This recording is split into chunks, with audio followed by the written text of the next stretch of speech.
उत्तर प्रदेश की खबरों की ओर रुख करते हैं। यहाँ पर राजधानी लखनऊ से खबर है, जहां लखनऊ एयरपोर्ट का रनवे आज से 15 जुलाई तक के लिए सुबह 10 बजे से शाम के 6 बजे तक में 8 घंटे के लिए बंद रहेगा।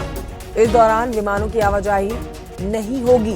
ये एक बड़ा अपडेट आपको दे रहे हैं। रनवे की मरम्मत का काम चल रहा है और इसी वजह से रनवे से उड़ान के लिए टेक ऑफ और लैंडिंग दोनों पर रोक लगा दी गई है। रनवे मरम्मत और समानांतर टैक्सी वे निर्माण के लिए ये कदम उठाया गया है। लखनऊ एयरपोर्ट पर रोजाना लगभग 150 के करीब विमानों का संचालन होता है।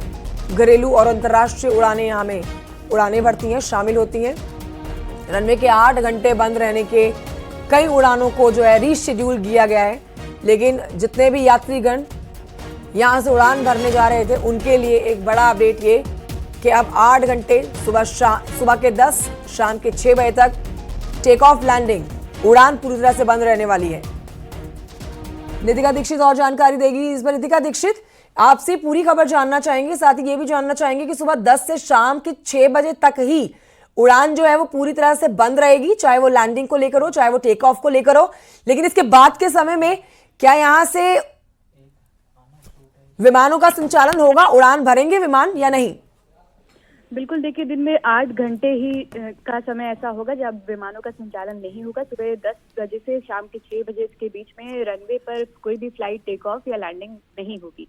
मौसी एयरपोर्ट पर 137 दिन यानी कि लगभग 4.5 महीने के लिए रनवे को बंद किया गया है, वो भी दिन के समय यानी कि सुबह 10 बजे से लेकर शाम के 6 बजे तक पूरी तरह से वहां पर रनवे बंद रहेगा, जिससे कई सारी फ्लाइट्स भी प्रभावित होंगी, क्योंकि चौधरी चरण सिंह अंतर्राष्ट्रीय एयरपोर्ट जो है उसका संचालन और रखरखाव का काम जो है वो एक निजी कंपनी के हाथ में है।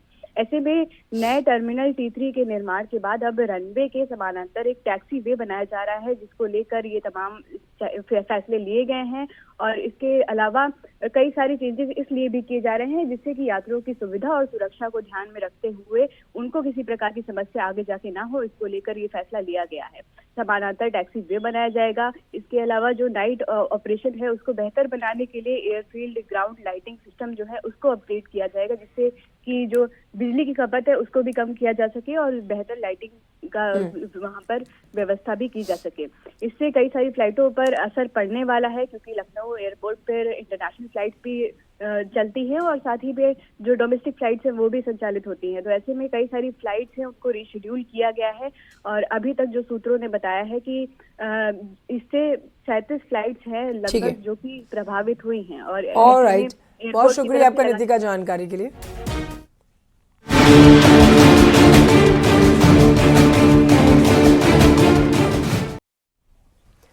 मुख्यमंत्री योगी आदित्यनाथ ने अपने आवास पर सिंचाई विभाग की बैठक की और इस बैठक में सीएम योगी ने सिंचाई विभाग के अफसरों को जरूरी दिशा निर्देश दिए।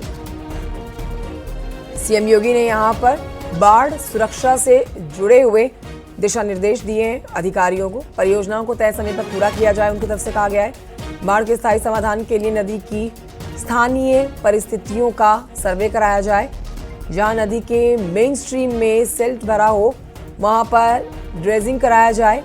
बाढ़ संबंधी परियोजनाओं की समीक्षा करते हुए मुख्यमंत्री योगी आदित्यनाथ ने ये दिशा निर्देश दिए हैं अधिकारियों को।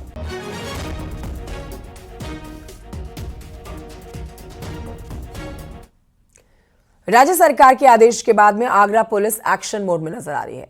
आगरा में पुलिस ने लाउड स्पीकर की बढ़ती आवाज को लेकर अभियान चलाया और मंदिर मस्जिद से ज्यादा आवाज में बजाए जा रहे लाउड स्पीकर्स को उतारा।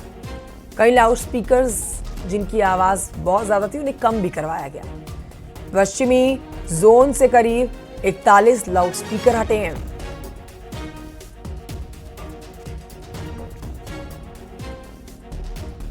कल लगभग 52 लाउड स्पीकर्स को उतरवाया गया है और 44 लाउड स्पीकर्स की ध्वनि कम की गई है। जो भी मानक है उससे अधिक जो ध्वनि प्रोड्यूस कर रहे हैं उन पे हम लोग कार्रवाई कर रहे हैं। जैसे कि धर्मस्थल हो गए, शादी विवाह या कोई अन्य आयोजन है उस पर कार्रवाई हो रही है। इसके अतिरिक्त जो सड़क के किनारे वाहन खड़े होते हैं उस पर भी लगातार कार्रवाई की जा रही है और कई क्षेत्रों में प्लास्टिक के विरुद्ध भी हम लोग कार्रवाई कर रहे हैं।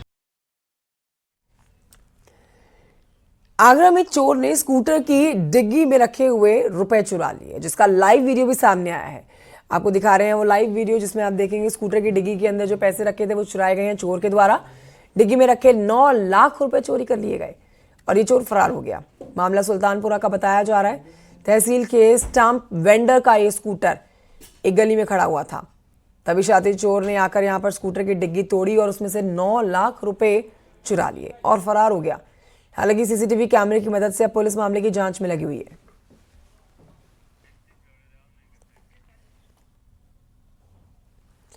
उधर सीतापुर के नैमिषारण्य में 84 कोसी परिक्रमा आज से शुरू होने जा रही है। परिक्रमा को लेकर प्रशासन ने तैयारियां पूरी कर रखी हैं। इस बार परिक्रमा और भी ज्यादा दिव्य, भव्य और अद्भुत होगी। ये यात्रा में कई संत, महंत, महामंडलेश्वर, जाने माने लोग जो हैं वो शामिल होंगे। इसी वजह से तैयारियां पक्की की गई हैं।